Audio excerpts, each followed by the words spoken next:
Konnichiwa guys, welcome back to another video. तो आज का वीडियो थोड़ा अलग होने वाला है।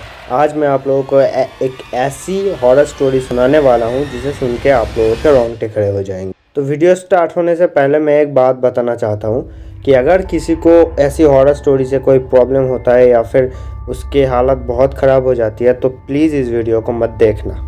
तो एक कहानी है थाईलैंड के एक छोटे से शहर याला की, जहाँ पर एक कपिल रहा करता था। वो दोनों कॉलेज के दिनों से बहुत अच्छे दोस्त थे और एक दूसरे को पसंद करते थे, इसलिए उन दोनों ने शादी कर ली। लेकिन शादी होने के बाद उन दोनों के आपसी मुठभेद बहुत ज़्यादा बढ़ गए थे। उन दोनों में लगभग हर रोज़ झगड़ा होता था, इसलिए आखिरकार उन्होंने फैसला लिया कि उन्हें डिवोर्स ले लेना चाहिए। डिवोर्स लेने के बाद वो दोनों अलग हो गए, लेकिन उन दोनों को बहुत ही अकेला महसूस हो रहा था, इसलिए उस लड़की ने एक बच्चे को अडॉप्ट कर लिया अपने अकेलेपन को दूर करने के लिए।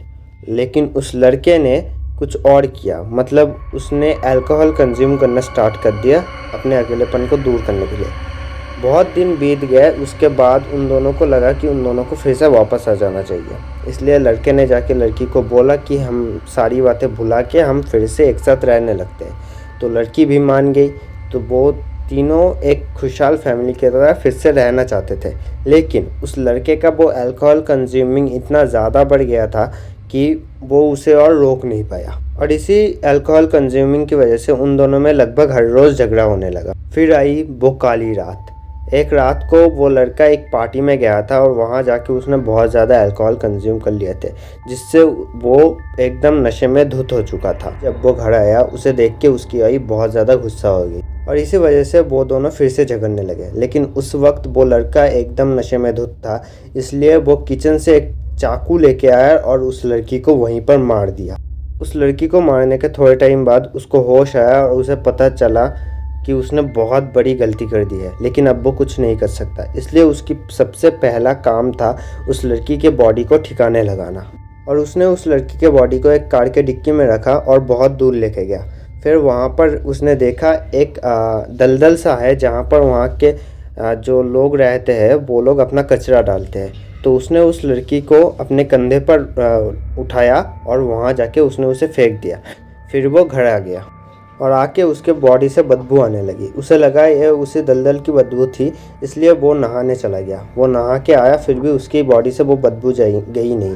वो बहुत ही थक चुका था, इसलिए वो रात को सो गया।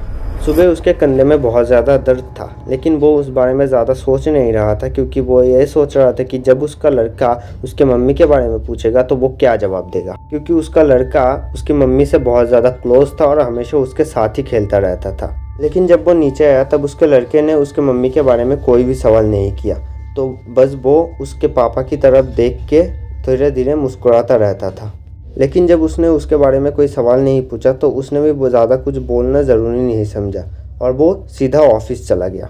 ऑफिस जाके वो अपना काम करने लगा, लेकिन उसके कंधे का दर्द बहुत तेज़ होने लगा और आखिर में जाके उसके कंधे का दर्द इतना बढ़ गया कि उसके सहन से बाहर होने लगा। तो वो डॉक्टर के पास चला गया।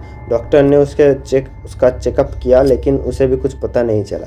लेकिन जब उसने अपना वेट मापा तो उसका वेट लगभग अपने बॉडी से डबल दिखा रहा था। लेकिन तब उसके कंधे का दर्द इतना ज़्यादा बढ़ गया था, इसलिए उसने उस बात को ज़्यादा ध्यान नहीं दिया और वो घर वापस आ गया। उसे शक होने लगा कहीं उसके लड़के को पता तो नहीं चल गया उसके मम्मी के साथ क्या हुआ है, कहीं उसे ये तो पता नहीं कि उसके मम्मी का खून आखिर में किसने किया। तो उसने सोचा उसे अपने बेटे से बात करना चाहिए। तो वो गया और उसे जाके पूछा कि बेटे, तुम्हें क्या मुझसे कुछ पूछना है? तो उस लड़के ने जवाब दिया हाँ। तो फिर उसने पूछा क्या तुम्हें अपने मम्मी के बारे में जानना है? तो उस लड़के ने थोड़ी देर चुप रहा, उसके बाद बोला हाँ। फिर उसने पूछा तुम्हें क्या ये जानना है कि तुम्हारी मम्मी कहाँ है? तो उस लड़के ने थोड़ी देर चुप रहा, फिर बोला नहीं। इससे वो शॉक हो गया और चुप हो गया। उसके थोड़ी देर बाद उसके लड़के ने बोला कि पापा, मम्मी का चेहरा सफ़ेद क्यों पड़ गया है और मम्मी के कपड़े इतने गंदे क्यों हैं, और आप हमेशा मम्मी को अपने कंधे पर बिठा के क्यों रखते हो?